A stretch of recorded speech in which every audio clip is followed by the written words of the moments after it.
have a question. Are we using the WebEx platform for this? So this is actually Zoom. Yeah, because we've been having, we're trying to find a platform to have our area commission meetings because we've been having quite a few challenges with the WebEx. So, gotcha. Yeah. The city. Yeah, the city. I mean, so the city uses WebEx, but I know Sonia is, one of our consultants with the climate challenge, and so I know she's got Zoom. So that's why we're using Zoom for these meetings. All right. But I think I've been in area commissions. I've seen both used. So. Yeah. Yeah. I will warn you, when I was in the Hilltop, they said they had some issues with some Zoom bombing. So you just have to be careful of that if you put it out publicly. Right. So I have Zoom, and that's how I manage my zoning and code enforcement committee meetings. And I haven't run into any challenges like that. But good. I'm like you. I'm wanting the security that WebEx offers. Mm-hmm.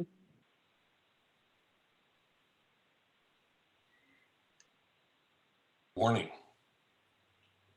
Morning, Mark. Good morning. Good morning. All right. Good morning. All right, everyone. Well, I think we've got about 15 folks on. I know we're a couple minutes after 10, but I know we have a lot of great information to share and to talk about today that I'm certainly very excited. So just want to kind of quickly welcome everybody again and thank you all for your participation in our aggregation advisory group. Excited to have this fourth meeting to talk about specifically about the community grant portion of the aggregation program, which is really exciting. An opportunity for us to further support and reinvest in our community around sustainability, energy efficiency, and making sure we're meeting our climate goals and really able to have the best impact that we can for our residents. So really excited to hear from all of you today about your thoughts and feedback. And this really is just the beginning of this conversation. I just wanted to make sure folks know that, we want to hear more from you about this. We're going to continue these conversations. And I did see, I know we have Councilmember Dorans on with us today. I don't know if Rob wants to say a welcome and hello. Hey, good morning, everyone. Thanks for everyone's hard work around this table. Couldn't do it without the community leaders and certainly policy experts that we have here as we sort of move towards what I think today's discussion is one of the things that I've been really excited about having for a while. And I know a lot of people on this call are excited as well. So I'm going to shut up and let us get to the meat of the meeting. So thanks for everyone for being here this morning. Good to see folks. Thanks, Councilmember. Yep, and I will do the same and hand things over to Sonia. Great, thank you all. And glad to see we have a full house today. So by now, the introduction to these meetings should look pretty familiar. We look forward today to getting input from this whole group. This is, a meeting we've been leading up to for a while on some of the community priorities and sustainability-focused community priorities that the CCA program can support. And as always, continue to hope that this can be a two-way conversation, including with the organizations and community members that you represent and work with closely. Look forward to, it looks like just about everyone's got their video on and is fully present, and thank you for that. As reminders, mute, please use the chat function liberally. It's really helpful for us. If you have a chance to rename yourself with your organization affiliation as well, so that any folks not familiar can remind themselves, you can always click the three little dots that appear next to your image, and that will give you the option to rename, and you can add your affiliation. As you will see through the little red dot, this meeting is also being recorded and will be shared. And with that, into today. So today, what we plan to recap is sort of what we covered at the last meeting. We'll talk a little bit, that will be brief, we will talk about how the CCA can, sort of the mechanics of how the CCA can support some of these community priorities. And then we'll spend a little bit of time giving some insight into the Columbus Climate Action Plan. This is obviously the CCA work, given its strong climate benefits, is really tied in with these efforts. And so it'll be great to kind of make the connection between these two initiatives. And then for at least the last sort of 45 minutes of our time, we'll really be digging into what this group sees as the priorities. And we'll have a chance to do some ranking, some voting, some input, and look forward to that from you all. And finally, we will close with some next steps. So without further ado, let me pass it over to Frank.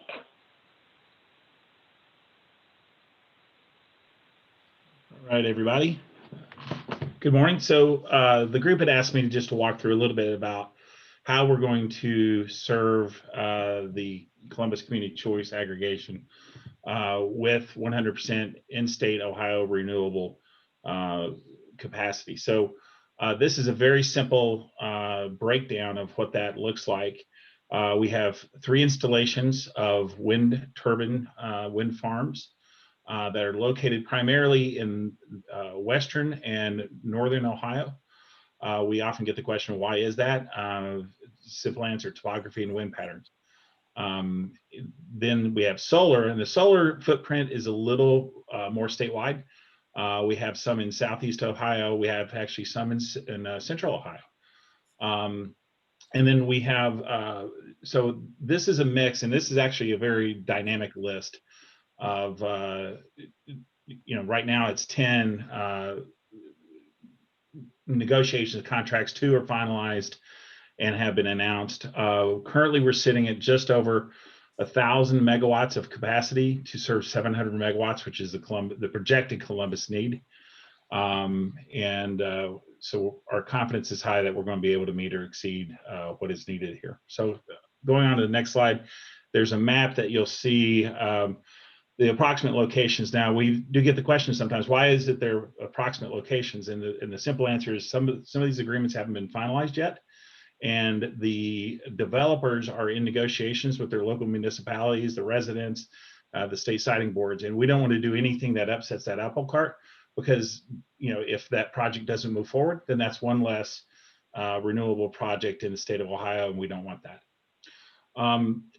The timing here is interesting. So the goal of the city and the city's consultant, Trey Bell, that they communicated to us was to have customers on flow in June of 2021. To facilitate that, we will have 2 what we call bridge years that will be served by 100% renewable RECs.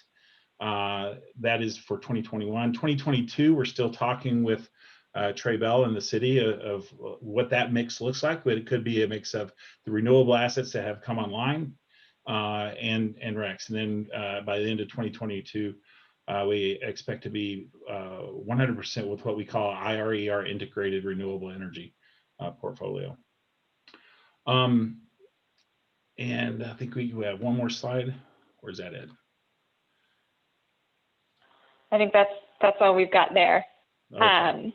But if folks have other questions, we can refer to earlier slides. Happy to take any questions. So that was the 3-minute, very succinct recap from the content that we covered in 2 weeks ago. I know we may not have had everyone on the line for that meeting, but for those who participated or for those for whom this is new information, any lingering questions about that that material from 2 weeks ago? I did have a question. Oh, sorry, go ahead. No, by all means. Thanks, John Paul. I just had a question kind of about like the local aspect and kind of how local is local considered, and then also how are we really conveying that to folks, and so they understand, if it's not directly in Franklin County, how are we conveying that to folks so they're not upset when they find out potentially that there's a Northwest Ohio wind project, just so we can make sure that they're confident and comfortable with what's being proposed. Sure. So there's, I guess, directly answering your question. We have been very, I think all 3 of us, the city, AEP Energy and Trey Bell have been very clear that what we meant by local was the state of Ohio. And we have made the effort as much as possible to get Franklin County assets. And we're working on something that's very exciting that we hope to be able to announce soon. But it's a pretty creative solution to make that a possibility. Some of the others, when I say central Ohio, I'm referring to Franklin County and the contiguous counties around it. And there's a potential deal in the works for something of that nature. But I think we've, to my mind, Randy has been very open and honest and transparent about what we mean by Ohio-based assets. That's what we've referred to them as. I've always tried to say Ohio-based assets. So. Thanks, Frank. I just want to chime in here real quickly, not to spend a ton of time on this, but also once this is up and running and approved by voters, AEP has, we were working on websites where they'll be able to see, the locations of each one of these. So it's not just going to be, prior to this, we've gotten the input from people, and they have said as long as they're Ohio assets, that meets local for me. And going forward, it will be integrated through the website for people to see where their electric is coming from. Thank you. All right, two questions for you, Frank. The first one, do we know where the RECs would be purchased from, or do we have kind of wiggle room in that, or are we just going after the most cost-effective ones? How are we approaching the RECs? That's a great question. We've presented 4 options to the city and to Trey Bell. We're leaning towards one, but haven't finalized it. So I think, and I'm watching Elena and Aaron for guidance here, I don't think we want to get into that yet, but you've hit the nail on the head. It's the balance between locality and price. And so we've made 2 promises to the participants so far, is that we'd be very mindful of price to keep it affordable at or below the PTC. And we want it to be as local as possible. So we're finding that balance. And I will tell you, the most expensive option are the Ohio-based RECs. So to do that would put us significantly over PTC. Now, there's another mechanism that we have that we don't talk about a lot, but we've designed into this a PTC accrual fund so that we can level off those rates if for some reason the PTC drops precipitously low, that we have a fund to draw from to keep bills for customers at or below the PTC. So we're focused on what that impact to the customer looks like. Okay, great, thank you. The second question is for the RFP to meet the incremental need of capacity. Is there a size limitation? Meaning, are we only looking at utility scale, or will we also be pursuing perhaps commercial scale, specifically if it's located within the Franklin County or the contiguous counties? I don't think that AEP Energy Partners, which is a subsidiary on the deregulated side, are the ones procuring the assets. And to my knowledge, there isn't a specific ceiling, if you will, or floor, I guess would be more accurate. But we are looking at some small installations in a more metropolitan location. And I think as part of one of the topics today is the community programs. One of the things we've talked about is what are some of the distributed generation projects that we could potentially look at. So that's on the table. But as far as our main focus right now is to make sure that we have the assets to serve the load that's being presented to us. Great, thank you. Okay, happy to answer. All right. Thank you, everyone. Unless there are any other last questions on this, then I think we might move in to a little bit about how the mechanics of how the CCA can support some of the city's additional priorities, and turning it over to Jenna. Thanks, Sonia. Next slide. So having a community choice aggregation program gives the city some funding to create and run additional programs that support our climate equity affordability goals. And so the way this works, as you can see from the chart on the right, is the city and partners work to establish the CCA program and obviously pass the initiative on the ballot, which is the phase that we're in right now. Part of that process is establishing a supplier fee for the energy that's being produced. And a portion of that fee is going to go to the city in a fund, and the city is able to draw on that money to do two things. One, to administer the CCA program, and two, to support additional programming. And so we'll talk a little bit about what the additional programming looks like. But I think the full circle point here is that some of the revenue that's generated from the CCA program comes into the city, and then the city is able to deploy that out in programs that benefit community members. Next slide. So hopefully you all were able to take at least a quick look at the pre-read that we sent out earlier, and I'll get more into the details on those specific programs. But this is another illustrative list of the types of community programs that other CCA programs support across the country. Elena will talk a little bit more about the Climate Action Plan after this. But as you can see from this list, the type of programming that we can support using the CCA funds are in direct alignment with our goals and priorities in the Climate Action Plan. So this includes, like Frank and John Paul just talked about, residential solar, such as the Solarize program down in Cincinnati, supporting energy efficiency improvements, which the NOPEC program helps fund, and then funding a variety of resiliency efforts, which we see a lot in the California programs. Next slide. Which is the end. Back to you, Sonia. Sure. So maybe we'll just pick back to this slide, which gives sort of the overview of how some of these, how the CCA can essentially generate funding that, and as we go along here, we'll talk about ways that funding can support some of these priorities. But are there questions from folks about just this basic setup here?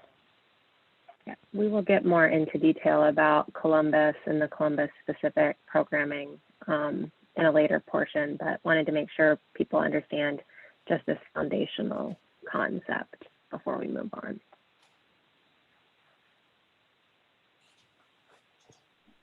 This is Laura. I guess I have a question about the city, the administrative fee. If that's being paid directly by ratepayers, does that mean the more ambitious the programming is, the more expensive residents' power will be? I can take that if you guys want. The rate is fixed, so it's not dependent upon the program. It will go into a pool, and then the city will decide what to do with that pool. So it's not, so the price and the whatever this fee is are not directly correlated, like? Correct. Okay. It'll be a predetermined amount that the city, Traybell, and AEP Energy will determine, and it's into the overall cost stack. And we presented a breakdown to the city. I don't have it right in front of me, but it was a very small percentage of the overall rate. But then it'll provide funds, and it'll be a fixed rate. So if they decide, you know, we have this many millions of dollars in a project that we want to do, but only this many millions of dollars available, then we'll have to find other means. We're not going to raise that rate to go meet the need. Oh, okay. That's helpful. Thank you so much, Frank. Is there a time limit that it's a fixed fee? Is it like fixed for a certain number of years? Does it increase at all? It's fixed for the term of the master supply agreements, which we haven't finalized that term, but we're talking in the area between 12 and 15 years.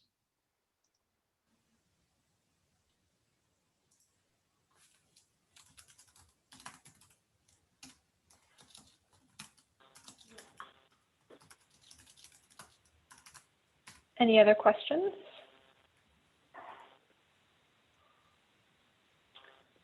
If not, I will move us towards talking a little bit about connecting this work into the Sustainable Columbus initiatives. And Elena can take us from here. Thanks, Sonia. Yeah, we wanted to spend a little bit of time at the beginning of the meeting helping to connect the dots for you all between our sustainability priorities, and our community choice aggregation programming. And for some of you, this is old hat. You've spent a lot of time working with us and shaping our sustainability programs. For others, I know this is new information. So I wanted to start at the beginning, right, which is the city has a Sustainable Columbus initiative, which really has 4 pillars. Our first pillar is related to informing engaging, and that's our Green Spot program, which is intended to be where we ask households, businesses, and community groups to make pledges to become more sustainable in their lives. So Green Spot is really the residential arm of our sustainability programming. Dave Calabrese is our leader for this work, right? And his tagline is that we inform, inspire, and engage. I may have gotten that a little bit wrong, but luckily Dave isn't on the call, but he might watch the recording. But the idea is really to be a place that we can inspire folks to do more and live sustainably. Our second pillar, which is really where we're going to dig deeper as we move forward, is our climate and energy pillar. And this has become a major priority of Mayor Ginther, as Aaron mentioned, as the climate crisis becomes more pronounced. And so this work is really deeply tied to the community aggregation work. But we also have 2 additional pillars to our sustainability work, which includes resource protection and conservation, which is led by our Department of Recreation and Parks, and also our Public Health Department, and also waste reduction, which is led by our Department of Public Service. And so this kind of rounds out our total sustainability program. And in 2020, we had high-level goals. We will also in 2030 have high-level goals for our sustainability work that we are working on finalizing now. So if you want to enhance, Sonia. So digging a little bit deeper into the climate and energy work, as Aaron has mentioned in other meetings, in February, during the State of the City address, Mayor Ginther announced a very ambitious goal, which has really become our North Star for all of the climate and energy work that we are pursuing. And he announced that the goal for us is to become carbon neutral as a community by 2050.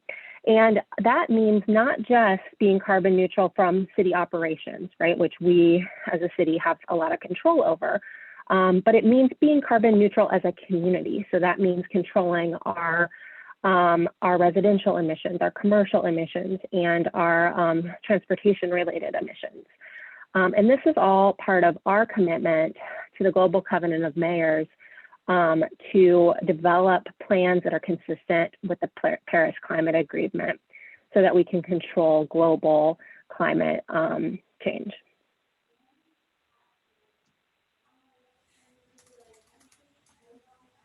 So for us, it's really important that we center our climate work at the nexus of climate change mitigation, which really means reducing greenhouse gas emissions in our community. Resiliency, which we've talked about, means that adapting to some of the inevitable negative impacts of climate change, and racial equity.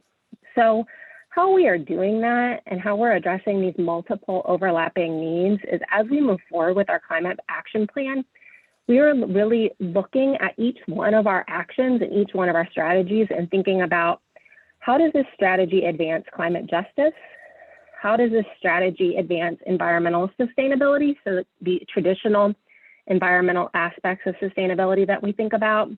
How does this work advance public health? And how does it advance economic prosperity? So that's really critical to us, that we select the high impact actions in our climate action plan that will work at the nexus of these 3 things and will lead to greater prosperity in our community at large.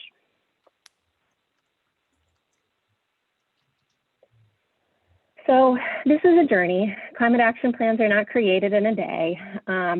As we've talked about before in our last meeting, Columbus has been doing greenhouse gas inventories since 2013.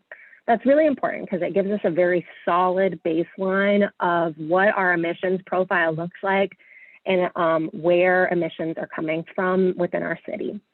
So with that baseline, that helps you to adopt your target, which, as I mentioned, Mayor Ginther adopted for us in February 2020. While we have been doing our baseline inventory and thinking about our targets, we've also been spending a lot of time forecasting emissions, which is understanding with anticipated population growth, where will our emissions go if we do nothing, if we continue what they call business as usual? Where will our emissions go if we make certain reductions, and what will that look like? And so now we're at this critical point in our climate action plan where our community choice aggregation work and our climate action plan work are coming together, and we're talking about strategy selection. And in that process, we are talking about strategy selection. We've talked about strategy selection with stakeholders. We will soon in November be talking with residents about the strategy selection at a resident level, where we're going to be deploying a meeting in the box toolkit to have residents lead their own meetings and community leaders lead their own meetings to discuss what climate action strategies we should prioritize in this work. And then we're talking with you now about strategies that could be complementary between our community choice aggregation program and our climate action program. And then after strategies are selected and plans are finalized, then comes the real challenge for all of us to work together collectively on implementation. Because as I mentioned at the beginning, this is the type of work that requires the community to rally. The city can do a lot, but the city cannot do everything. And so it will take our community partners, our businesses, our utilities all coming together and rowing in the same direction to be successful in this work. So what is our timeline? As I mentioned, right now we are in this time frame in the middle of your slide where we're at, quarter 3, quarter 4 of 2020. So we are working on developing our CAP, meeting in a box. It's very close to being finished. Jen and I have been working on this for a little while. We will be deploying the meeting in a box in November and December, hoping that it has a snowball effect in our community so that our community leaders take it and deploy it, and then they inspire others to take it and deploy it, and we start to get a real good sense of what our community wants us to do related to climate action. We're going to take all that feedback and incorporate it in quarter 1 and quarter 2 of 2021. And our goal is by quarter 3 and quarter 4, when we are reporting to our carbon disclosure project, that we will have a completed climate action plan to report. Now, all of these things, it's critical for us to kind of name that equity is really important to us in this work. So because we want to hear what the community thinks, and because we know that acceleration and equity are sometimes in tension with one another, if we, in the process of deploying the meetings in a box, hear from our community that they need more time to work with us on selecting climate actions, this may impact the ultimate timeline for the finalization of the climate action plan, but it should not impact the ability for us to begin to implement solutions in our community to address climate change, because we know that we need to start implementing those solutions now if we're going to put ourselves on the path to be carbon neutral by 2050.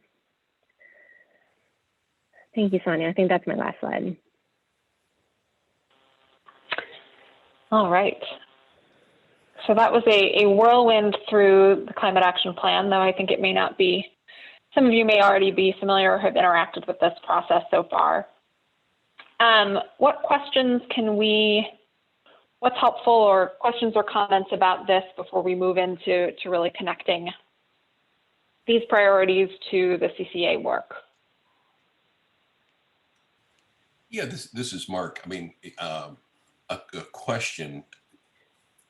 I'm reflecting on being in a meeting at CODA a couple of years ago when they were looking at their high capacity corridors, and they held a series of, I think, maybe a half a dozen community engagement groups to talk about what would be the best routes to put high capacity transit. And every single person that commented said, well, I like this route. And then the question was, well, why do you like that route? It's like, well, because I live by that route. And it was, you know, maybe a natural occurrence to say, well, you know, I like the ones that benefit me the most. You know, I think the question is, how do we make sure that the plan we put together really achieves what, you know, you guys at the top who are looking at the big levers of GHG emissions, you know, stay anchored to our overall goal? I mean, at some level, those are going to be in conflict, right? Yeah, so Mark, that is a great question. Thank you for asking it. And I think that really goes back to the slide that kind of shows the steps in the process, where we talk about forecasting emissions and forecasting what it would mean if we stay business as usual and what we need to do, what kinds of reductions at an absolute scale we need to make to be successful. And so we are fortunate to have a consultant that's helping us on the back end understand the implications of the actions that we're proposing. So the actions that we're proposing are data-driven actions that can get us on the path to be carbon neutral by 2050. But that is a very, very good question, right? As you know, part of the prioritization process has to be this environmental sustainability aspect that I mentioned, and making sure that we are able to get the greenhouse gas emission reductions that we need in order to be successful in our climate challenge. Thank you. That makes a lot of sense. So my question is, with that data, is that data specific to communities? When you get closer to the to the neighborhood, is it specific to neighborhoods? That's a great question, Ms. Peg, and it's one that I really want us to continue to explore more. Right now, a lot of the foundational work that we have on energy comes from John Paul's work with MORPC and the Franklin County Energy Study, which breaks down energy use, energy burden, kind of at that zip code level. We can get more granular than that. I'm confident that we can get there. Also, you know, MORPC is working hard on an air quality, kind of the thing that's cool about air quality right now and air quality monitoring is there's a lot of democratization of data that's happening there, where you can put up an air quality monitor and you can get more discrete information at the neighborhood level of what the air quality looks like in that neighborhood. We do know more discreetly public health consequences, but to be able to make the connections that we need to make, right, between public health, we need that additional air quality data. You know, it would be helpful to have that additional energy burden data. So I'd say that we've made significant strides in our understanding to get it to a place where it's more discrete, but it's still right now at the zip code level, and we have an ambition to get deeper than that.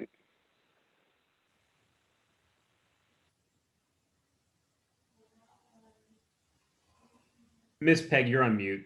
Ms. Peg, I'm sorry, I was still on mute. I was saying, but having that information, at least at the zip code level, will be a good start, you know, for our conversations with the community as to what programs we'd like to see implemented. We'll pilot it in order to build out. Okay, thanks.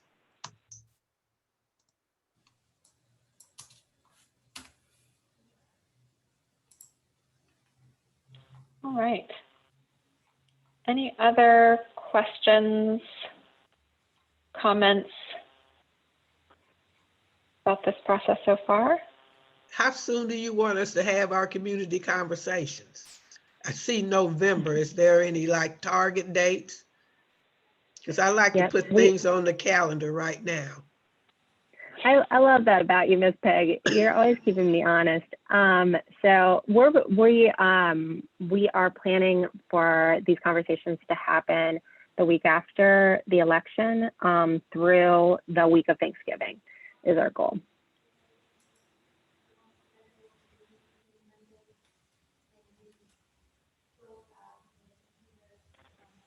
All right. Well, as always, we can come back at any point, drop notes in the chat, but we can keep on moving here. So we wanted to move now into the more interactive phase of the day, and it's so great to see everyone here to get involved in this.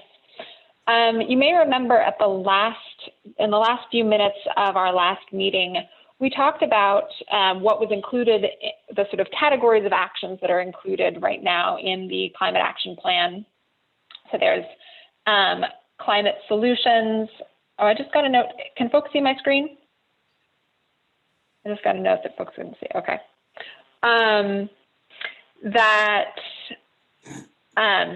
The sort of climate solutions, like Columbus Way, the sort of culture of climate action, a sustainable neighborhood. So thinking really about the neighborhood ecosystem, sort of as Ms. Pegg just pointed out. Work in the building sector, in transportation, and in waste. And we did a quick prioritization exercise with you all, where you really honed in on the connection between this work being, sort of in the electricity sector, working with buildings, and suggested prioritizing actions around buildings and energy use, around sustainable neighborhoods, and around energy affordability. So now today, we want to really unpack that a little bit and get a little bit deeper into what that would mean. So just to give an overview of what we plan to do today and how this feeds into a larger process. So we're going to walk through, I'll hand it over to Jenna in a moment to talk about in a little bit more detail some of the priorities or some of the programming that other programs across the country, other CCAs have employed, as well as a few ideas that folks in Columbus have either heard from stakeholders or thought up at the city. We'll take some questions, give an opportunity for you all to contribute some new ideas and discuss that for a little bit.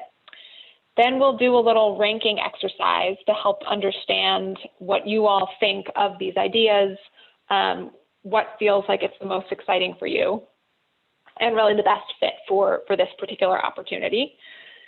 And then we'll come back and do a little bit more discussion around sort of what are the right criteria for prioritization and who are some potential partners, and sort of dig into that a little bit as well.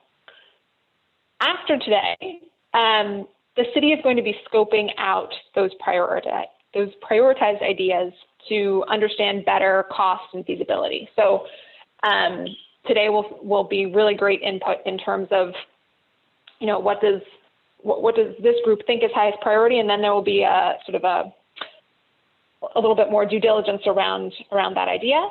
We'll reconvene this group to share findings, initial proposed programming in a meeting 5 that has yet to be scheduled, but likely later this year. And then by the end of the year, we'll have identified the initial set of programs that are likely to be supported. So hopefully that helps frame the next set of slides, the next set of activities for what we plan today. A few considerations kind of as we jump in here to prioritize. Obviously, prioritization means some things don't get prioritized, so that there will be a limited amount to play with here.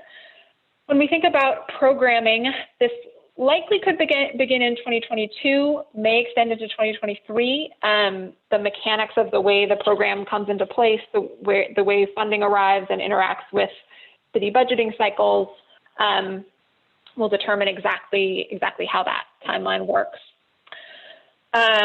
3, new programming may require some staffing costs, so not everything can be directly dispersed, and to the extent to which there is new programming that requires some amount of administration and running to be done.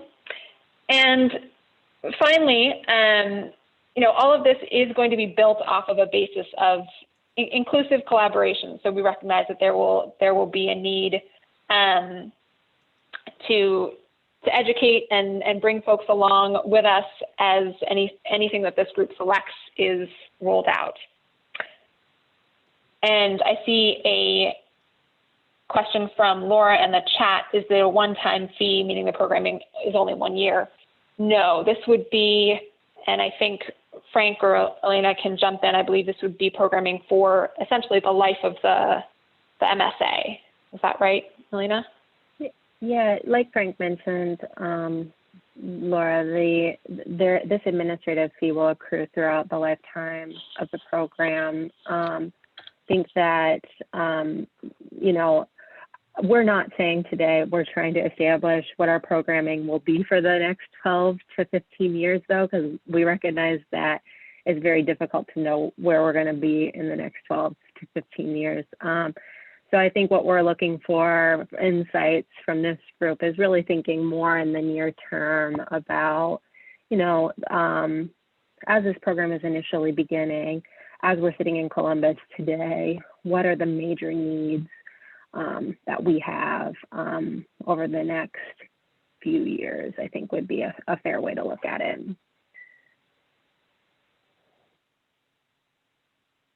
So I'm just trying to, I think that number 2 is what confused me. So what you're saying is that this programming would likely start in 22, but that start date might push back into 2023 depending on city budgeting?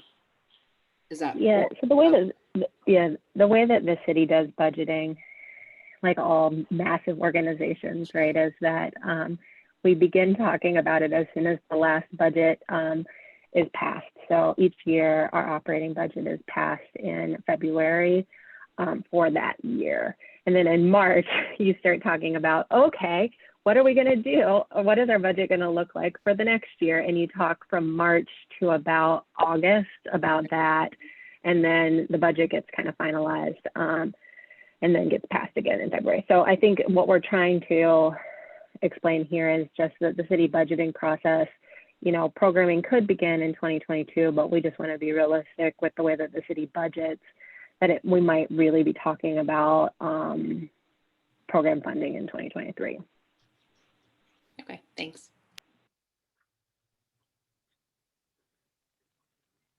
Thank you. Okay. Jenna, do you want to give us a little inspiration with how some other cities have been using their similar funds? Yeah, definitely. So thanks, Sonia. So this list that you see up on the screen is pretty similar to the one that we sent around in the pre-read material. Hopefully it gets some ideas flowing. I'll highlight a few of these and then we'll get into some, like Sonia mentioned, some ideas that we had, and then really start to open things up for your ideas, which I already see some flowing in the chat box, so that's great. You'll notice a lot of the programs on this list are coming from California, and I just want to flag a few things about that. One, there are only a handful of states that have CCA programs, and it's really a new thing that CCAs are now being used to fund supplemental sustainability energy equity programming.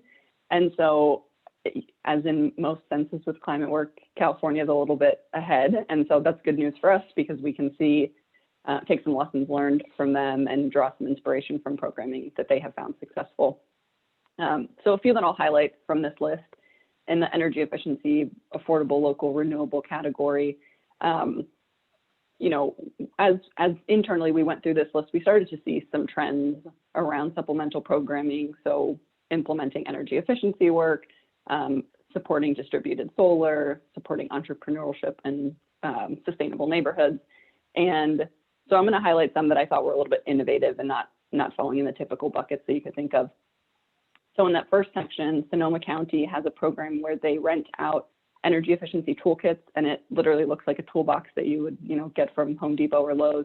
And it comes with a do-it-yourself guide on how you can reduce your energy and water bills in your home. So it walks you through step-by-step processes that you can check out across your home. And then it also comes with the tools and the weather stripping, low flow aerators, and those types of improvements for you to actually make the changes in your home. You rent that out for a week or two and then, you know, take it back. I think they rent it out of the county library, which was an innovative program that we found to be interesting. In the supporting neighborhoods section, Peninsula Clean Energy has a portion of their CCA fund that's used to support innovative pilots that are deployed by community organizations. And those are ones that have a really strong equity and affordability focus, which I think is something that we are also interested in our CCA work. And then there are CCA programs that support electrifying transportation and reducing waste. Many of the ones on the West Coast use a portion of their funds for electric vehicle and electric vehicle charging infrastructure rebates and incentives. So this is a little sampling of what's going on across the country. And then if you go to the next slide, these next two slides are going to dig into some ideas that we have had from our conversations internally and kind of bucketing this into two categories on the next two slides. This one is focused on programs that benefit residents and are residential focused. And then the next one goes into more programming as it relates to businesses and local community organizations. And so again, this draws on some of the inspiration from peer programming, but we also really want your input and to use this to get ideas flowing. So as it relates to residential programming, some of the ideas that we had are around expanding energy efficiency programming, especially as we're looking at the implications of House Bill 6 and the programming that AEP Ohio had out for residential energy efficiency, thinking about how we can support taking implementation steps for measures that were identified in the home energy audits. We had this incredible 30,000 goal that the city met, and then we're wondering how can we support those homeowners to do more after they have an audit that's been done. How can we target that program at low-income communities and or tenants in multi-family housing? The DIY energy efficiency toolkits, similar to the program I just talked about, was an idea that we liked. And then various incentives or programs around reducing energy use during peak periods of time.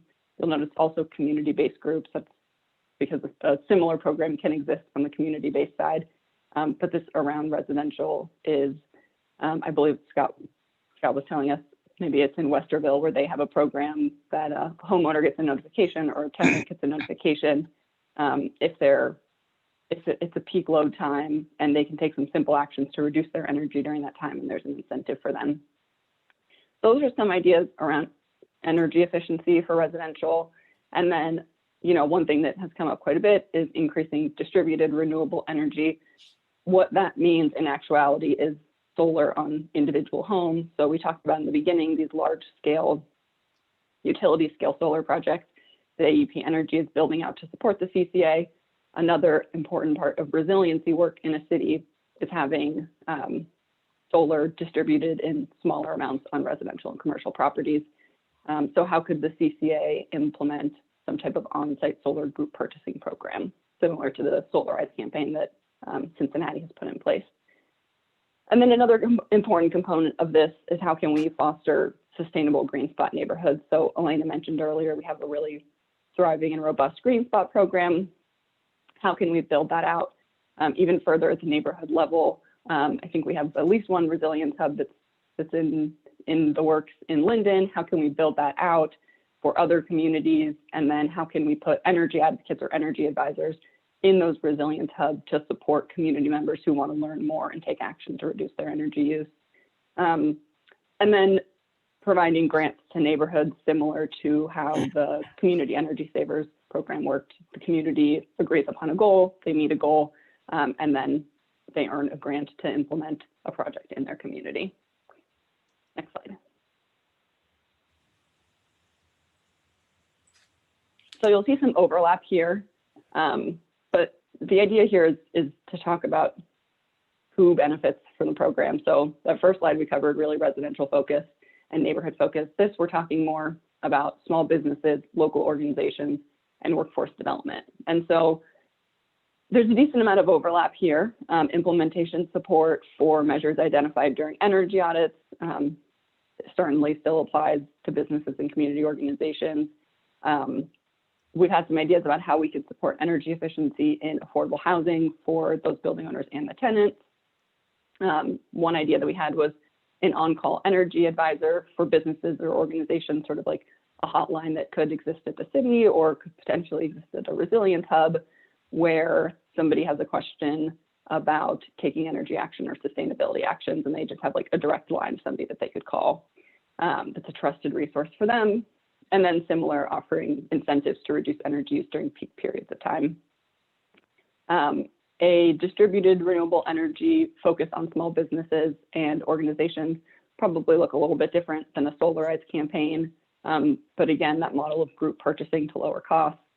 and then really supporting innovation, entrepreneurship, and workforce development. So as we're talking about these potential programs, what we want to do in tandem with that is start to create a workforce development pipeline to create a workforce development pipeline of people to deploy these programs.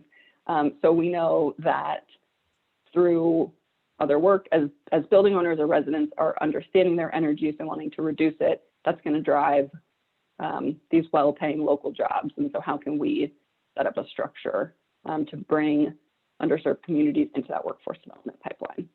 So I'm going to pause there and probably turn it over to Sonia to start the portion where you all get to talk and I don't have to talk anymore. So thank you all for listening.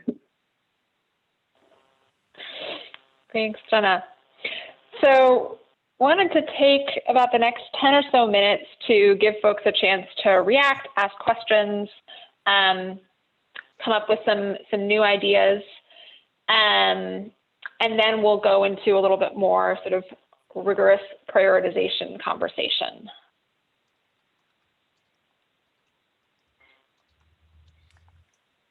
You know, a question, this is Mark. You know, you did those 30,000 audits. What are the high level takeaways? What did we learn from those that might help inform this?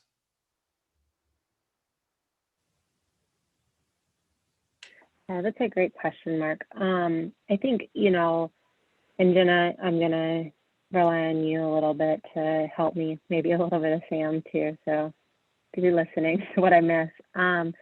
I think, you know, what we learned in that process was that audits are a really critical first step for folks. They help folks to know where their home is losing energy, right? This is like a no-duh moment, I know that. But the next step, that conversion, right, is the most challenging step, right? Because then you learn where your home is losing energy. And if you are not eligible for a full weatherization program because you are not income qualified for that, you then, you know, get kind of a statement of you need insulation here, you're losing energy through your windows, whatever, you know, the report says, and it shows, okay, that's going to cost probably $2,500. Well, for the average person, $2,500 is like, you know, it could be buying a whole car, it could be buying a quarter of a car, because it depends on what kind of car you're looking at, right? But it's a lot of money. It's also a vacation. It's a lot of different things, right? And so that's where there's a big gap in people learn a lot of information from the audit, and then they're given some rebates from the utility. If you do work within a certain amount of time, you can get money off, but you still have a significant outlay of money that you have to put out there. And if you are kind of that low, moderate income individual that doesn't qualify for full weatherization, that's a big outlay. And doing kind of the simple things will help you out, right? There are simple kind of things you can do to reduce your energy use and save money at home. But I think what we learned from that process is there's still a major gap in helping people fully through their energy efficiency journey.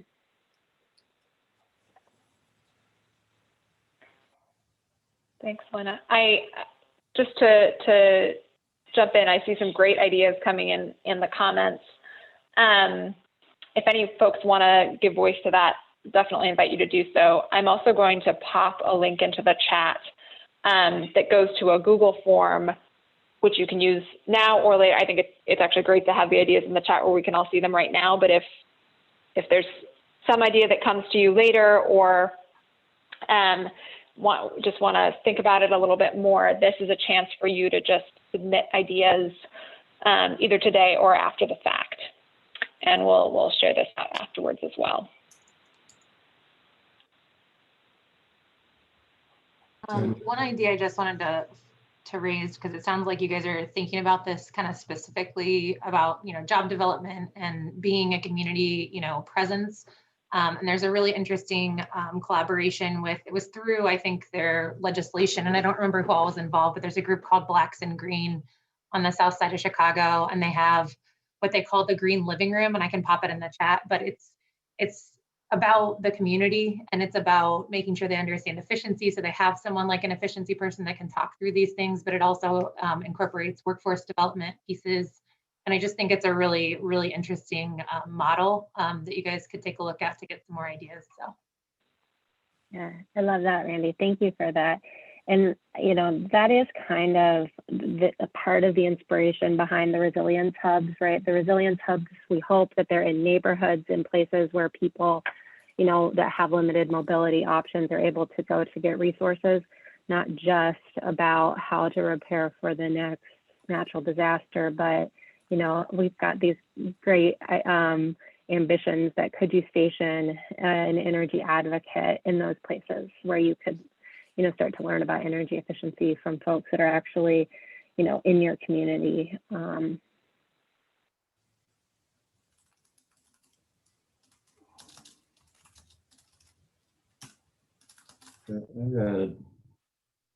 had a couple comments real quick.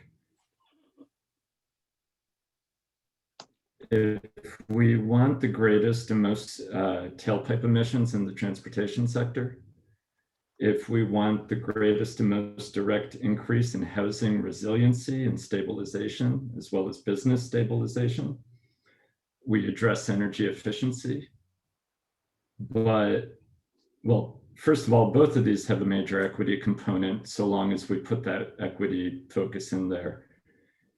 One piece as far as energy efficiency, it's one thing to have a good building code in place to ensure that a home or a commercial structure is built to a specific standard. But if there aren't regulations or codes behind keeping them that way, essentially all we're doing is bailing, instantly throwing money after energy efficiency, and then 5 years later we're going to have to do it again, and then do it again, and then do it again. So do we have any consideration if we'll get, and I'm sure this is a can of worms, any consideration for that, for essentially how do we ensure that there is a responsibility, certainly on the side of rental units, to ensure that we don't just have affordable housing, but also have affordable living? John Paul, that's a great comment. I hope that you are logging it somewhere so that we can have it to think about.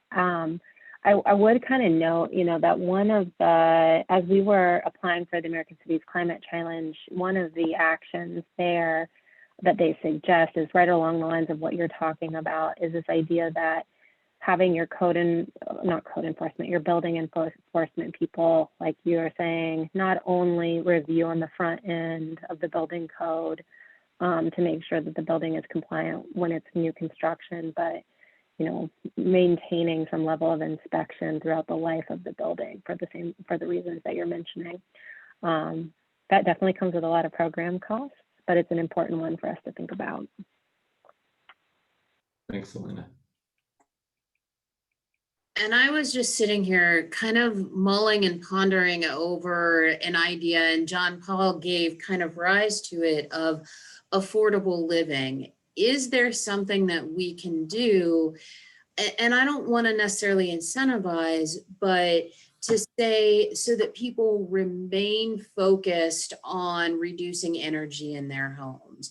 I don't know if it's light bulbs, something, and I was trying to think primarily like rental housing.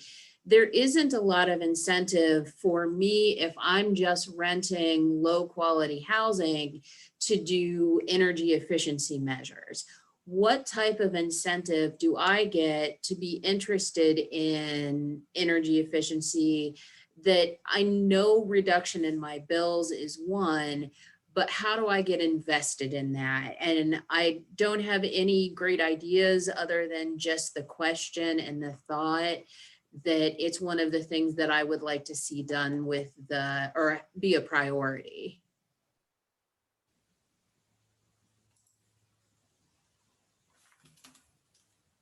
I just wanted to chime in really quick because I've been thinking about the same thing, Beth, and I was part of a webinar where they were talking about energy affordability for underserved communities, and the city of Cincinnati was talking about what they're working on regarding the split incentive between landlord and renter. And so I'm going to follow up with Carla Walker and Savannah Sullivan and see what they are working on. And I can always get back about that because it's definitely something that has been puzzling me as well. I wanted to jump in and say, folks really do well with success stories, and particularly if somebody from Linden could hear from one of her neighbors that she went through the energy audit, they were able to leverage some rebates. Maybe 2 or 3 years from now, when more funds are saved up, I'll do the bigger conservation measure. But what I've seen of helping lower income and moderate income folks do an energy audit is they feel very stuck with their utility bills, and they kind of don't know or understand that we can reduce our consumption, at least even 10%. So it's just a issue that with the cycle of poverty, it's very hard to kind of touch people in a way that they're hearing from each other versus outsiders coming in and saying, hey, your house is inefficient, what's wrong with you? None of us want to do that. And that this affects renters as well. So in addressing our climate crisis, we have an opportunity to rebuild how our cities function and how we live in our homes or the communities that, where we're renting. So it's a big, big problem, but there's a lot of fascinating and wonderful solutions. But the storytelling is critical because everybody knows when an outsider's coming in, and if we can lift up the handful of success stories, then like any kind of organizing, it becomes pretty organic, and we just want to lift up the good news. And so there are examples in other cities. Oberlin's been really doing this work and trying to get energy ambassadors and making sure folks of color are part of this process. So it's exciting work, and it's a steep climb as well. When you're meeting people who just feel like she's stuck with her utility bills being high, it can be depressing at times, but when you find the solution, it's so critical to share those success stories with each other.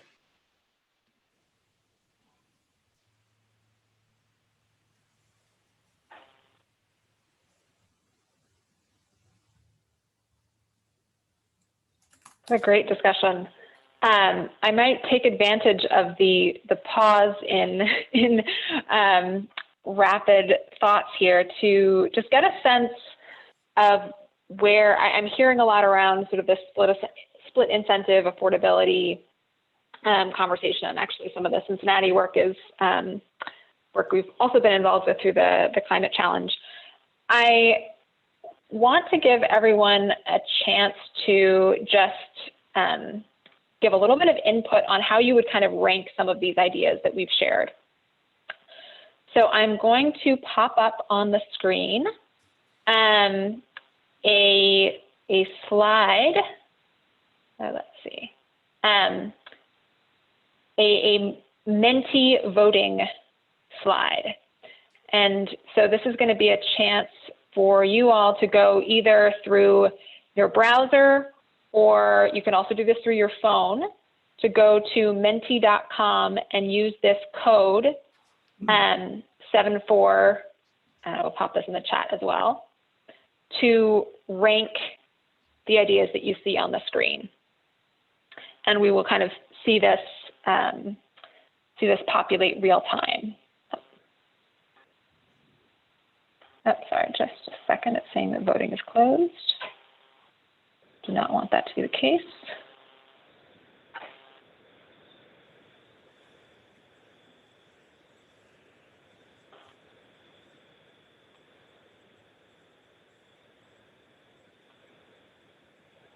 There we go.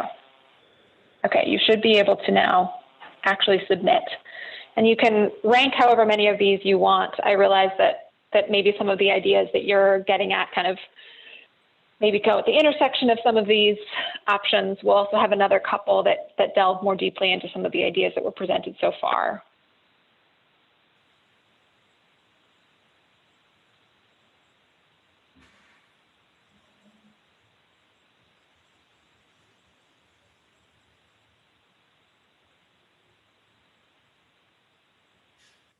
Are folks able to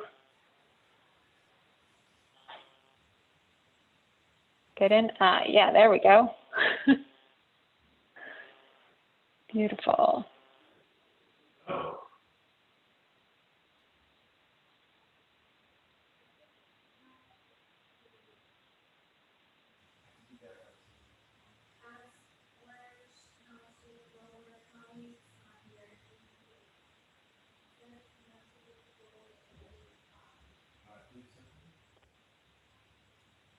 I'll be on today. Don't worry, I'll be down that way now. All right.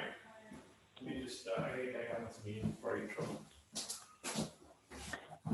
Just a reminder to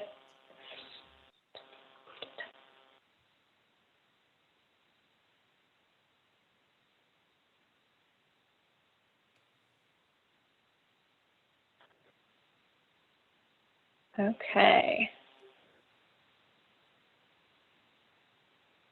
Well, we have strong interest in residential oriented programming that I see. So innovation, entrepreneurship, and workforce development is in hot pursuit. Any folks still working on getting rankings in there for now?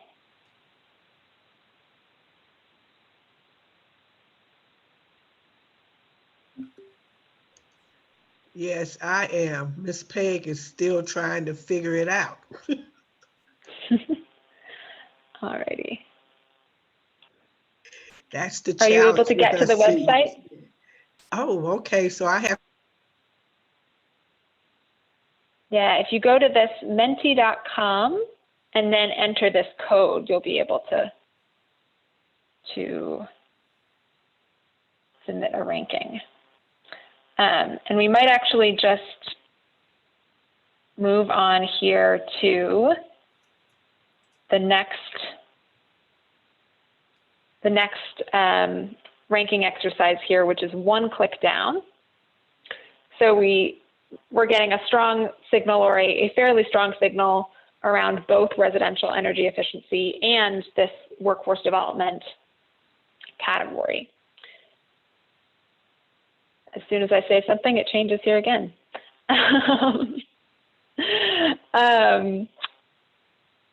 So I'm going to move on to one click deeper.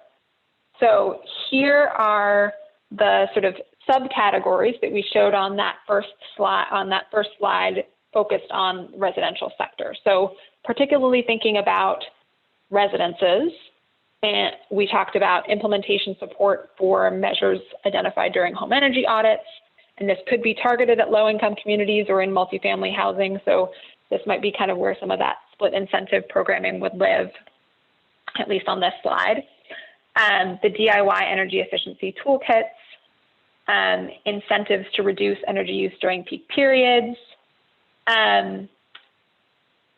on-site solar, the sort of Solarize campaign, resilience hubs, and the green spot grants to neighborhoods.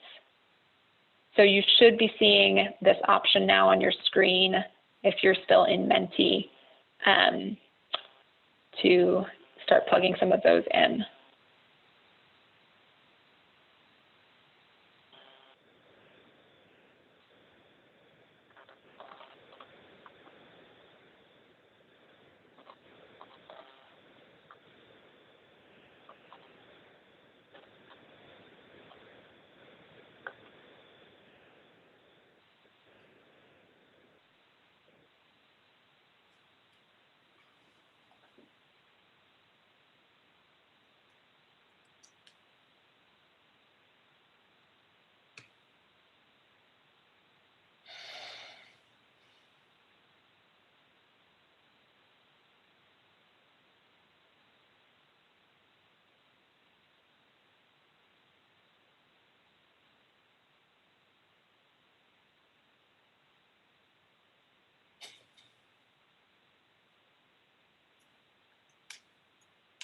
I feel like I'm watching a horse race. I know, it's really fun as a non-voter. This is soothing.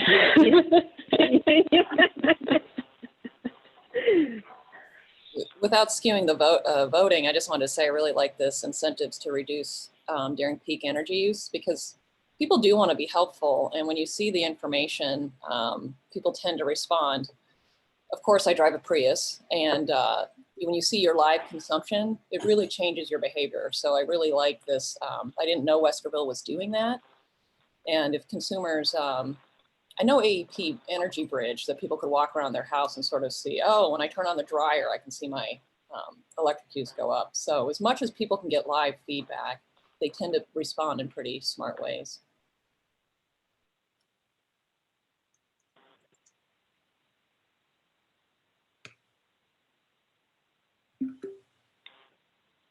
Okay, last call on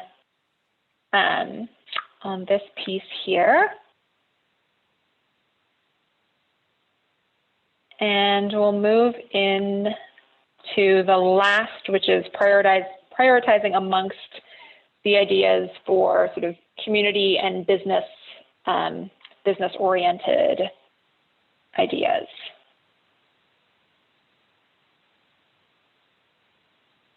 And apologies, in an ideal world, we might put all of these together, but it actually becomes practically challenging on a screen to rank 16 or 17 items. So this does not mean necessarily that there will be one resident focused or one commercial focused idea, but really a purely practical facilitation, remote facilitation decision. Yeah, that's right, Sonia. And at an overall level, you know, practically what you guys are helping us with is prioritizing what do we scope out further and what do we leave kind of on the drawing board as what doesn't make sense to go further with scoping.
I kind of feel like this is interesting from the conversation we had the other day, where the implementation support for measures identified during energy audits, and I think it speaks directly to what I had mentioned before. It's one thing to get the energy audit done, but it's a whole other thing to take that energy audit and make it an actionable item, right? Because that's what really reduces energy usage and lowers costs and all that.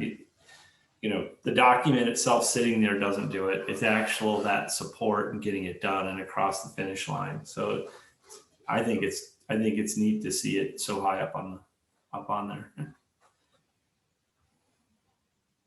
Yeah. Well, thank you, everyone. So we're going to go back to sort of a little bit of reflection and discussion real quick. Feel free to keep adding in if you haven't had a chance to on the Mentee itself. Any immediate reflections from doing that exercise? Anything that stands out to you immediately or that you want to raise to the group?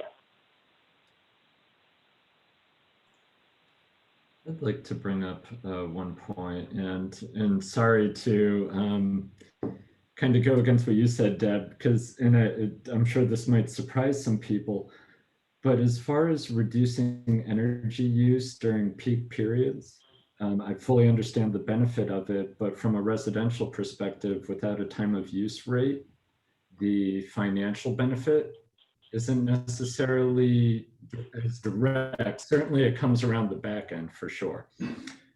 So I would be, and I don't know the answer to this, but I would be really interested to see what is the actual financial benefit to a resident for reducing energy during peak periods. Certainly there's also a resilience component.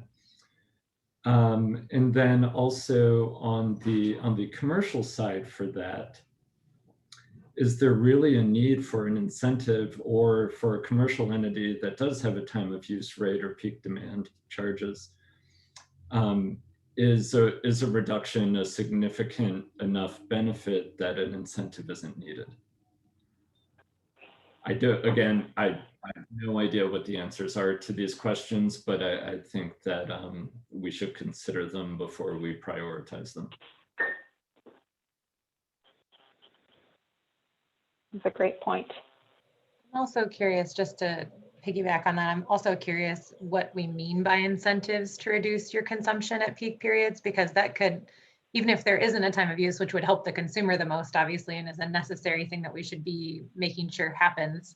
You know, if it's an incentive, so someone gets a smart thermostat so they can, you know, set things differently, that helps even without the time of use rate potentially, but it would be even better if coupled with a time of use rate. So I guess there's a question there about what that really means to me, so. And I want to jump in and say that nonprofits need a lot of help in leveraging some of these programs. This is what Ohio Interfaith Power and Light really specialized in, that the Renewable Portfolio Standard set out some great policies. And for-profit companies were just savvier at leveraging the rebates, and the nonprofit churches that would, houses of worship that we work with, it's just the worst thing when we find out they replaced a bunch of equipment and skipped doing an energy audit because they just didn't know these programs were out there. So a lot of to-dos. Great. I just want to, so we do want to leave a little bit of time to talk about sort of unintended consequences at the end here, but did want to flash these discussion points on the screen. Thoughts from folks, and please feel free to also pop into the chat. What are some of the principles that should guide this decision from the city, or what was guiding you as you were making your prioritization choices? Thoughts on potential partners, and thoughts, and we got a few good cautionary notes there from John Paul and Deb just now, as well as Randy, on sort of what to avoid, or sort of what are some of the pitfalls from the ideas, particularly maybe the ideas that we saw gaining traction there, that folks should think about. Well, one thing that I think we've sort of been speaking to it, but I don't know if it's been specifically said, is that the incentives for businesses, like the same thing won't be as effective for businesses as residential. But one of the other reasons is, like, if it's an incentive, for instance, for getting a smart meter or whatever at your house, that's something that, like, a very specific demographic is not, they can't do the thing to get the incentive. Whereas, like, if it's a similar incentive for, like, Battelle to, you know, it's like there are things that aren't going to be across the board. They're going to be great for a specific demographic, but then actually have consequences for other types of users and folks.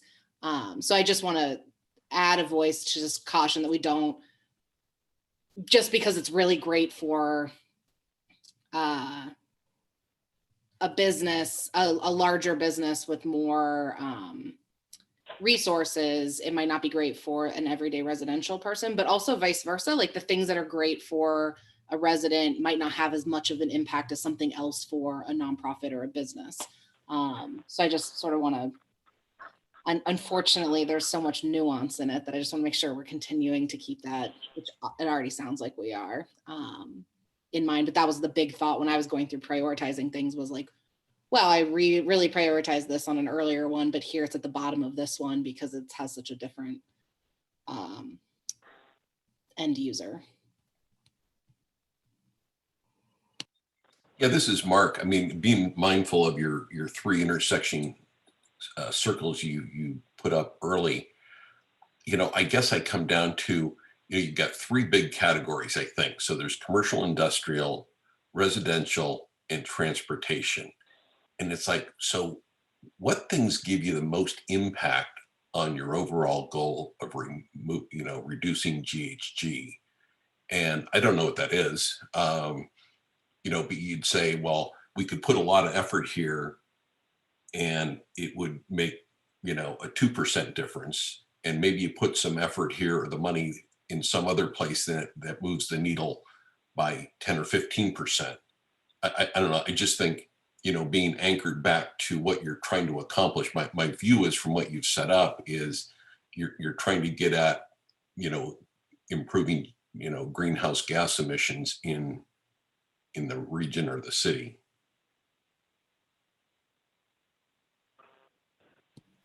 Sorry, this is Laura again, because I have a lot of thoughts on this.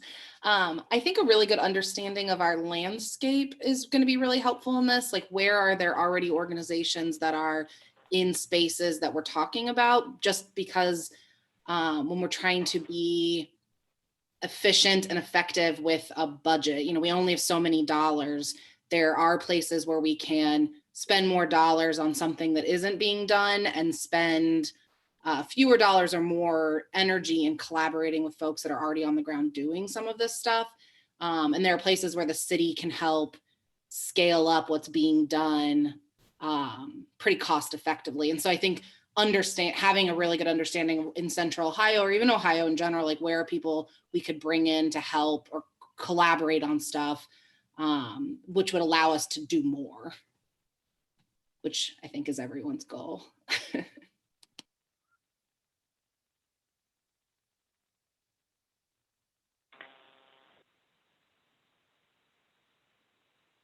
Right. So I realize we're getting close to time here. Want to make space for any additional points on this slide. And I think we probably won't have time to get to a final conversation that we had on, that we wanted to have around sort of unpacking some of the unintended consequences that can happen as we're thinking about this program in terms of its implications for equity, in terms of who benefits and who can be negatively impacted, whether typically one hopes unintentionally, but being really mindful of that, both in terms of the CCA itself, as well as any programming that the city implements through this process.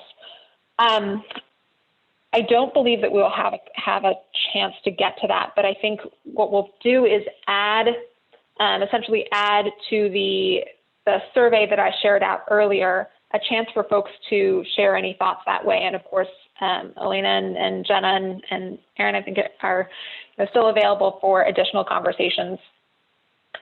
But I think it's a weighty enough topic that I don't want to give it the 3 minutes when it deserves longer. So knowing that we'll just kind of park that for the moment, any additional thoughts on this discussion or anything that we've heard so far, new ideas, partners, etc.?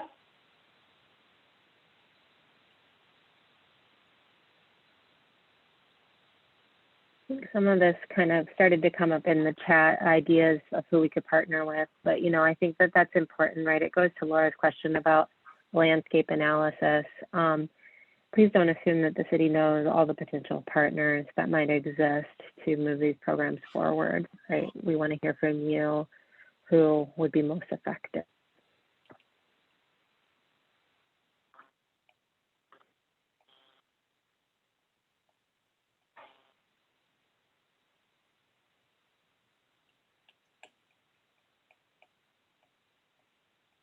All right.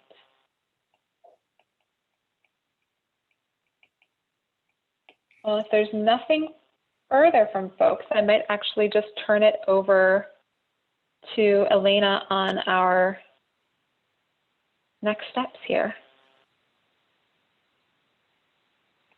Okay, great. Well, as Sonia mentioned, this meeting was a lead up to a lot of, was kind of an important conversation that a lot of our earlier meetings was leading up to.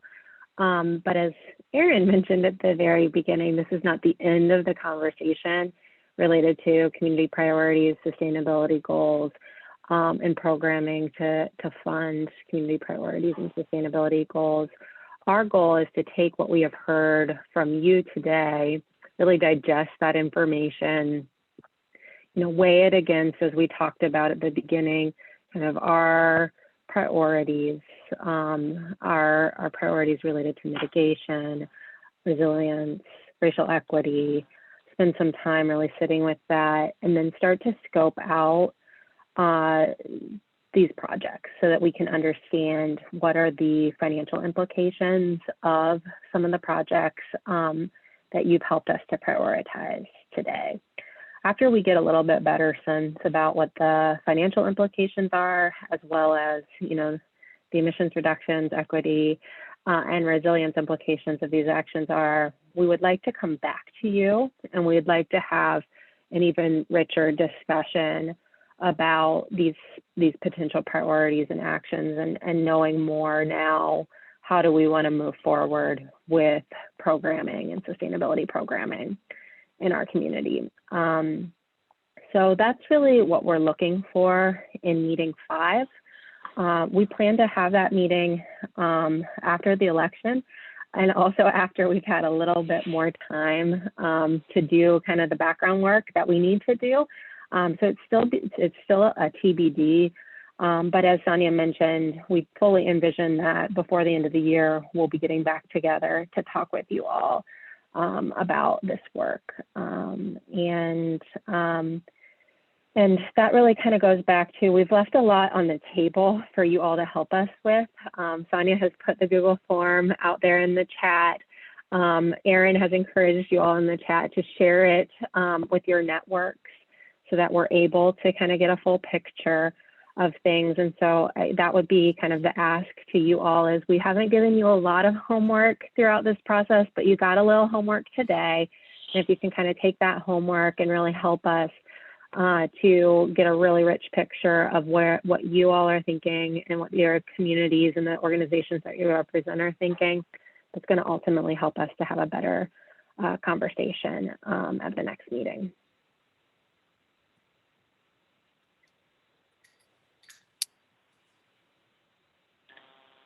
Great.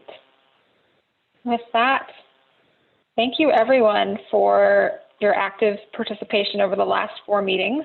I know it's been a lot, but it's been really helpful for this group and really exciting to see things coming together, subject to the election.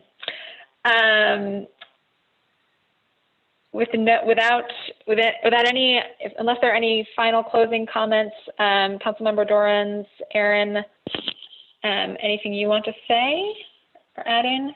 Otherwise, we will conclude.